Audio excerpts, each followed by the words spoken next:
Ada orang yang beberapa tahun, puluhan tahun ingin punya anak tapi belum dikasih ya. Makanya ketika dikasih keturunan oleh Allah Subhanahu wa taala, maka bersyukurlah ya. Supaya apa? Supaya dikasih lagi anaknya.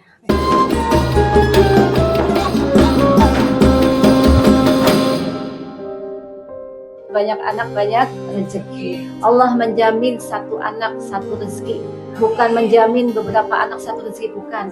Begitu anak lahir ada rezekinya masing-masing ya. Cuma orang tuanya kadang diuji sama Allah Subhanahu wa taala. Itulah keberkahan yang dikasih sama Allah, itu ujian-ujian Allah tambah sayang. Ketika dikasih ujian, bukan Allah tuh jauh, tapi Allah tuh kepengen dekat sama hamba-Nya. Inna ahadukum yajma qalbihi fi batni umhi 40 yawman ya. Wa ilaika ruh bi 40 katbin. Pada saat bayi itu di kandungan ibunya 4 bulan, maka ruh itu ditiupkan oleh Allah. Jadi pada saat sebelum 4 bulan bayi itu, janin itu nggak ada ruhnya ya. Makanya disunahkan sebelum 4 bulan kita minta apa Allah jadikan.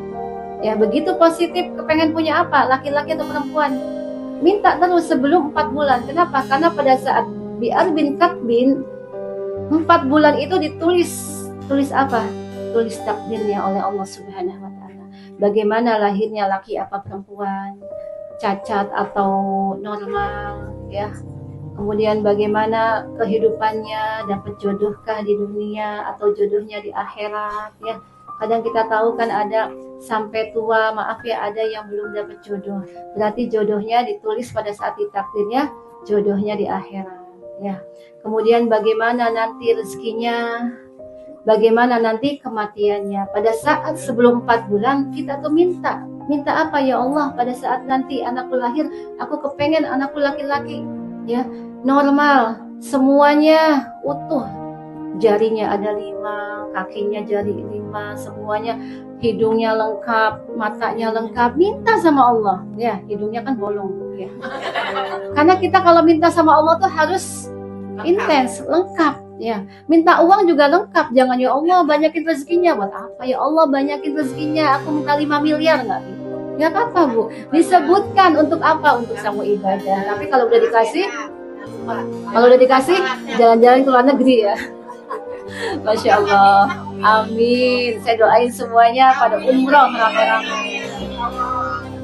Kemudian pada saat lahir nanti ya, itu pengorbanan ibu tuh 4 bulan sampai 9 bulan. Tidurnya nggak enak, ya makan nggak enak. Setelah lahir baru perutnya enak ya. Biasanya sebelum 5 bulan itu masih Masya Allah. Saya soalnya 12 kali hamil. Jadi macem-macem gitu ya. Jadi ketika belum 5 bulan mau makan apa tuh kayak nggak enak, makan ini nggak enak. Tapi kalau sudah 5 bulan ke atas ngebuk, kalau kata bahasa Cirebonnya, makan aja ya. Masya Allah, itu pengorbanan ibu ya. Makanya ketika bayi ini di dalam kandungan sering diajak ngobrol kata Rasulullah ya. Jadi waktunya puasa diajarkan puasa, jangan puasa.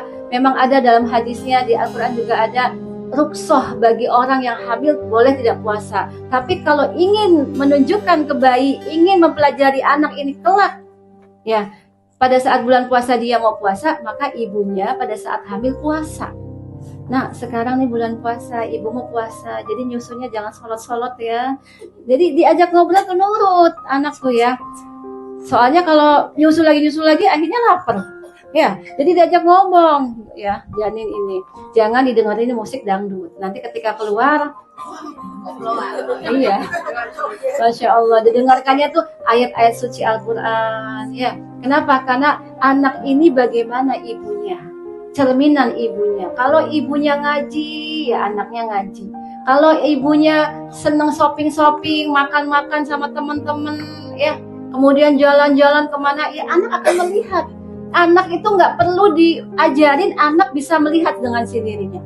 Ketika orang tuanya di rumah itu ya, seorang ibu nih ya, al-ummu al-madrasatu, seorang ibu nih ngelayanin bapaknya, anaknya melihat. Nanti ketika anak tuh rumah tangga, maka akan ngikutin apa yang biasa dilakukan ibunya. Kalau ibunya pagi-pagi bapaknya mau berangkat kerja, ibunya langsung pegang HP, Facebookan, TikTokan, YouTubean di tempat tidur, ya anak juga akan ngikutin.